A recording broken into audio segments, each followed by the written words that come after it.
Hi! Welcome to నవ్వుతూ తిరిగేద్దాం YouTube channel. ఇప్పుడు మనం ఈ షార్ట్‌లో ఏం చూస్తున్నామంటే, యాక్చువల్‌గా చికెన్ బిర్యానీ ఎలా చేసుకోవాలో చూస్తున్నాం. నార్మల్‌గా చికెన్ బిర్యానీ అంటే అందరూ ఏమంటారు?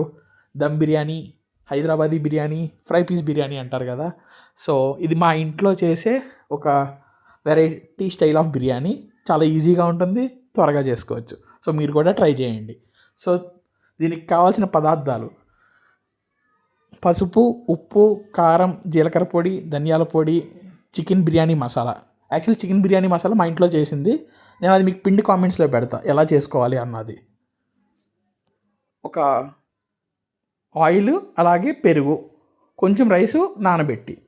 సో ఇవన్నీ తీసుకున్నాక ఒక బౌల్లో చికెన్ తీసుకుని మొత్తం ఈ చెప్పిన సామాన్లన్నీ వేసి మ్యారినేట్ చేసుకోండి. ఒక 15 మినిట్స్ పక్కన పెట్టండి మ్యారినేట్ చేసి. మ్యారినేట్ చేసిన తర్వాత 15 మినిట్స్ తర్వాత ఒక కుక్కర్ తీసుకోండి. నార్మల్గా అందరూ పాత్రలో చేస్తారు కదా, సో నేను చెప్పాను కదా ఈజియెస్ట్ వే అని. సో ఈజియెస్ట్ వే కాబట్టి కుక్కర్లో చేస్తున్నాము. సో కుక్కర్ తీసుకుని ఇవన్నీ ఫస్ట్ ఆనియన్స్, పచ్చిమిర్చి, బిర్యానీ ఆకు, అలాగే పలావ్ సామాను వేసుకుని ఫ్రై చేసిన తర్వాత మ్యారినేట్ చేసిన చికెన్ వేసుకుని ఒక 2 విజిల్స్ ఇవ్వండి. సో మీకు అప్పుడు 70% ఉడికిపోయి ఉంటుంది. 70% ఉడికిపోయిన తర్వాత ఆల్రెడీ నానబెట్టుకున్న రైస్ ఉంటుంది కదా, ఆ రైస్ వేసి రైస్ కొలతలో, అంటే నార్మల్గా అందరూ 1:2 వేస్తారు, ఆ 1:2 వేసి పుదీనా ఆకులు, కొత్తిమీర, కరివేపాకు వేసి కలిపేసి ఉప్పు కారాలు చూసుకొని మూత పెట్టేసి ఒక్క విజిల్ రానివ్వండి.